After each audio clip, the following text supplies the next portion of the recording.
Bharatiya Janata party के राष्ट्रीय प्रवक्ता संबित पात्रा आज एक दिन के दौरे पर अजमेर पहुंचे और इस दौरान उन्होंने संभाग मीडिया सेंटर पर मीडिया से बातचीत करते हुए राजस्थान की कांग्रेस सरकार पर जमकर हल्ला बोला। उन्होंने कहा कि राजस्थान में महिला उत्पीड़न और रेप की घटनाएं लगातार बढ़ रही हैं, जबकि राजस्थान महिला के शौर्य और बलिदान के साथ ही अपनी वीरता के लिए जाना जाता है। राजस्थान की सरकार में पेपर लीक, भ्रष्टाचार जैसे मुद्दे भी लगातार बढ़े हैं, जिसके कारण युवाओं के साथ कुटाघात किया गया है। प्रदेश में तुष्टीकरण की राजनीति के चलते इस सरकार ने समाज विशेष को फायदा पहुंचाने के लिए भेदभाव किया है। इस मौके पर उन्होंने कहा कि भारतीय जनता पार्टी के शासनकाल में राम मंदिर का भव्य निर्माण शुरू हुआ है। वहीं दूसरी ओर राजस्थान में धार्मिक कार्यक्रम के लिए एक पक्ष को अनुमति लेनी पड़ती है। साधु संतों की मौत पर किसी तरह का मुआवजा नहीं दिया जाता, जबकि इकबाल की मौत पर 50 लाख का मुआवजा दिया गया है। इस तुष्टीकरण वाली सरकार को अब विदाई देने की आवश्यकता है। ऐसे में राजस्थान की आम जनता आगामी 25 नवंबर को होने वाले चुनाव में इसका जवाब देगी। उन्होंने कहा कि भारतीय जनता पार्टी राम राज्य चाहती है और राम राज्य का मतलब सभी का विकास करना है। बीजेपी वही कर रही है। अजमेर की बात करें तो यहाँ धर्म विशेष के लोगों को त्योहार पर 2 बार पानी की सप्लाई दी जाती है। वहीं दीपावली जैसे बड़े त्योहार पर पानी की सप्लाई बाधित रहती है। इस तरह के कई मुद्दे शहर की जनता को परेशान कर रहे हैं। अजमेर में निर्दलीय पर भी उन्होंने कटाक्ष किया और बताया कि कांग्रेस की ओर से भी टीम को कड़ी किया गया है। अजमेर में लगातार भाजपा की जीत हो रही है, ऐसे में कांग्रेस पार्टी ने भी टीम का खड़ा किया है, जिसका असर देखने को नहीं मिलेगा। साथ ही उन्होंने कांग्रेस प्रत्याशी पर कटाक्ष किया और कहा कि 92 रेप कांड में शामिल आरोपी के साथ कांग्रेस प्रत्याशी की जियारत भी सवाल खड़े करती है। साथ ही वह कन्हैया लाल हत्याकांड के बाद उसके समर्थन में निकाली रैली में भी शामिल हुए थे।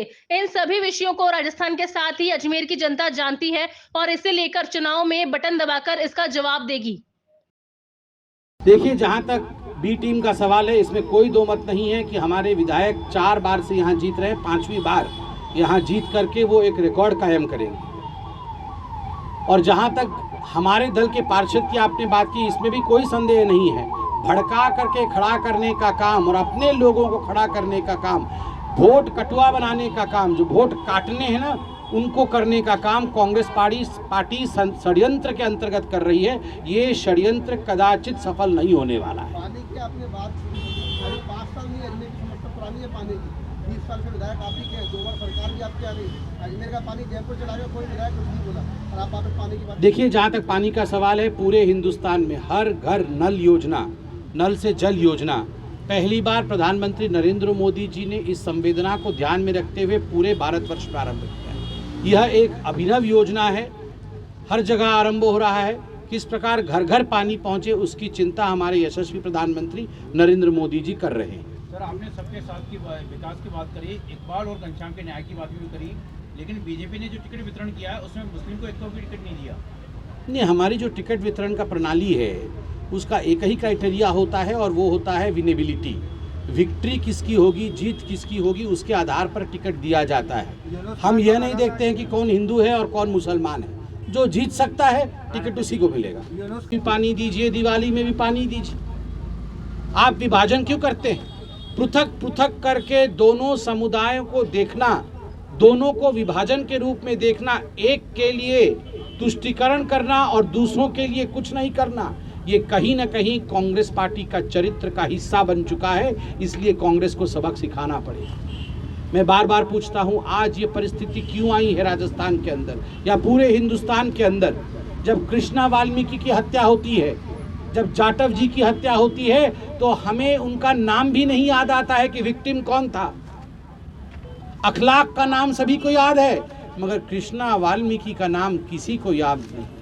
एक संत को अपना आत्मदान देना पड़ता है, क्योंकि वो 2 पर्वत जो कृष्ण जी के पर्वत हैं, जिनको पूजनीय माना जाता है राजस्थान में, वहां जब खनन होता है और जब उस खनन के विषय को लेकर कांग्रेस सरकार के पास साधु संत जाते हैं, प्रियंका वाड्रा को बताया जाता है, अशोक गहलोत जी को बताया जाता है, मगर कुछ नहीं करती है सरकार और एक साधु को आत्मदाह करना पड़ता है। इससे बुरा और क्या हो सकता है? यह अगर तुष्टीकरण की राजनीति नहीं है तो क्या है?